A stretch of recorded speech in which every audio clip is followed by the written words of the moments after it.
Hello everyone, I am Moshwara. Today we are discussing about our chapter number 6, electromagnetic inductions. So in this lecture we will be discussing about that.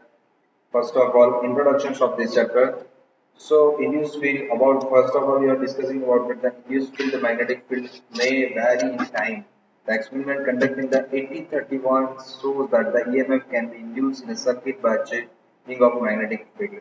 So first of all, the electricity and the magnetism, we all know about that we are considering the separate and the unrelated phenomena of for a long time. Okay, first of all, we have the Ampere's law, Ampere's circular law, or Gauss law. Before that, we were discussing about that there are the different things that the magnetic field and the magnetic field and also the electric field are both the things different. But after that, in the earlier decade of 19th century experiment on the electricity current by Ostrad. Okay, Ostrad being the one experiment. Ampere and a few other established the fact of that electricity and the magnetism are interrelated. They found that the moving electric charge produced magnetic field.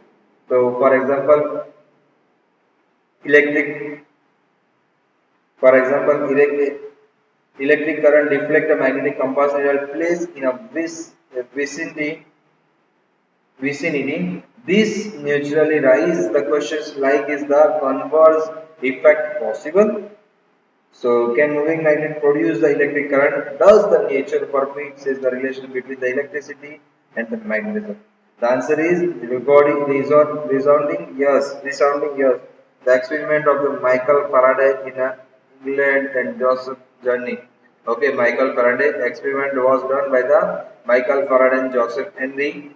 The result of this experiment led to the Faraday's law of inductions. This is known as the Faraday's law of inductions. Where it is conducted in the 1830 demonstrated conclusively that the electric current was induced in a closed coil when the when the subject changing magnetic field disrupted will study the phenomena associated with the magnetic changing of magnetic field and understand the underlying the principles. The phenomena in which electric current is generated by the varying magnetic field is appropriately called the electromagnetic inductions.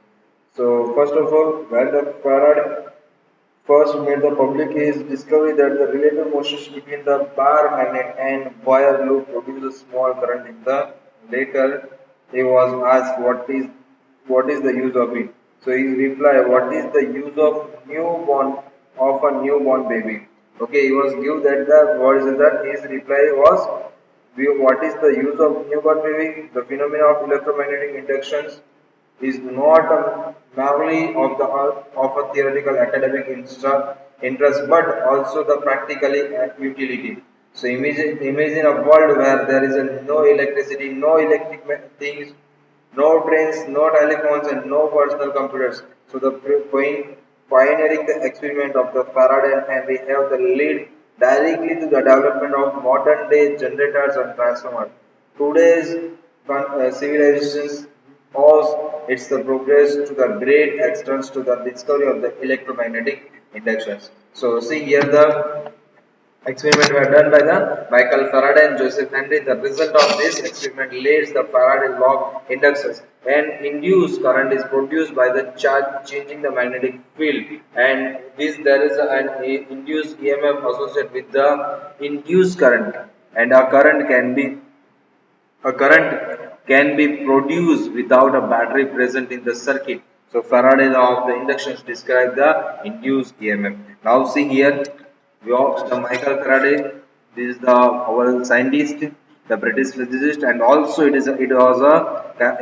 was a chemist and a great experimental scientist. Contributions to early electricity include the invention of motor, generator, and the transformer, and also the electromagnetic inductions of their law. Now see a law of, and also they give the law of electrolysis. So see here EMF produced by changing of magnetic field. He was doing the first experiment. Okay, so what will happen?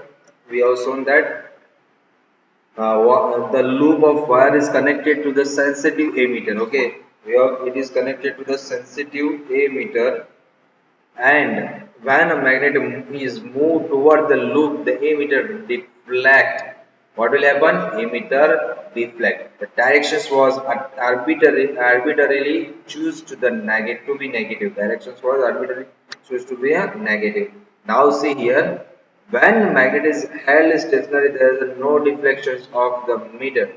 Therefore, there is a no induced current. Okay, suppose this, see here, this is our meter is that. See, it is our meter multimeter. This is known as the some. It is a, suppose you have understood that it is a meter. Okay, there are highly sensitive meters are there. So it is measure the point zero zero value also is there. So that's why we are taking that the sensitive meter.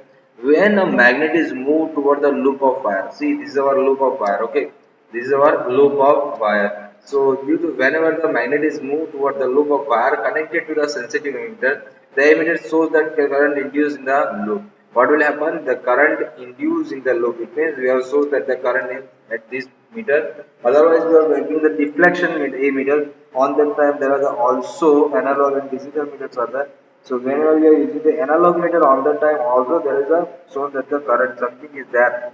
So whenever we are inducing that magnet move toward the loop of wire. Now see here, when the magnet is held stationary, there is a no induced current. Okay, whenever we are, what you do, we are stationary at that the held, there is a no induced current in the loop. Even when the magnet is inside the loop, whenever it is also inside the loop on the time, but it is stationary still condition, they are not moving right, moving to inside and outside. So on that time there is a stationary current, so there is a no current, there is a induced current, there is a no induced current in the loop even when the magnet is inside the loop. Now see here, the magnet is moved towards the magnet is moved away from the loop. The emitter is deflected in the positive directions. Okay, what will happen in the inductions is the meter is moved away from the loop. The emitter is deflected in the positive direction. Why this happen? Because of the moment of loop. When a magnet is moved over the loop on the time on the connected to the sensitive emitter, the emitter shows that current is induced current and it is a minus. And see here, this is a when the magnet is moved away from the loop, the emitter shows that the induced current is opposite the show in the part. So see here, EMF produced by changing of the magnetic field. But first of all, there are the first practical is that now what we will do, what we will get that the another experiment is that, what is the other experiment is that the magnet is replaced by a solenoid coil. What will you if you do? In the first phenomena, there are the magnet is replaced is here there is a bar magnet is there. Okay, then after what we have do, we have done that the, the the magnet is replaced by a solenoid coil. You connect it to the battery. Okay, and this steady current in the produce of the our coil magnetic field as coil, so moves toward the, suppose our coil first coil is that this is our first coil. Okay, and suppose it is our bar magnet, this is our bar magnet. Due to this bar magnet we are taking that the coil solenoid. So see, this is our C1 and this is our C2. Suppose these are the two coils are there. That's why we are writing that C1 and C2. So what will happen? The steady current in the C2 produce the steady magnetic field are there. So see here, what will happen when we are connecting the replace is replaced by the solenoid. Now, second coil C2 connected to the battery, the steady current in the coil C2 produces steady magnetic field.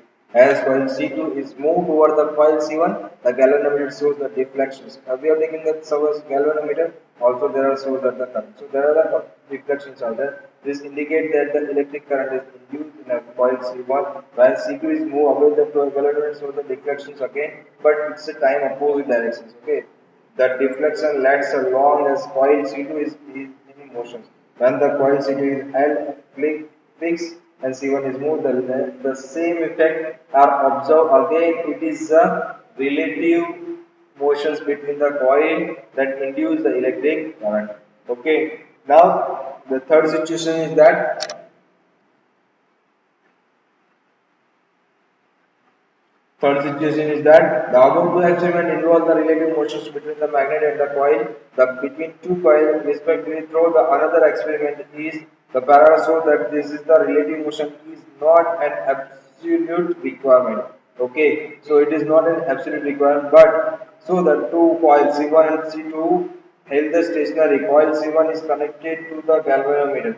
Okay, what will happen? Held C1 is connected to the galvanometer G, while the this is our emitter and also this is our emitter there, or replacing this emitter and we have to connecting there connecting the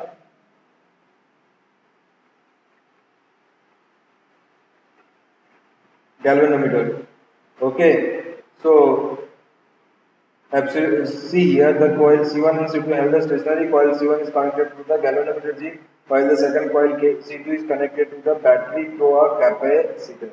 What we are doing, the battery to the capacitor. So it is observed that the galvanometer shows nomin momentary deflections.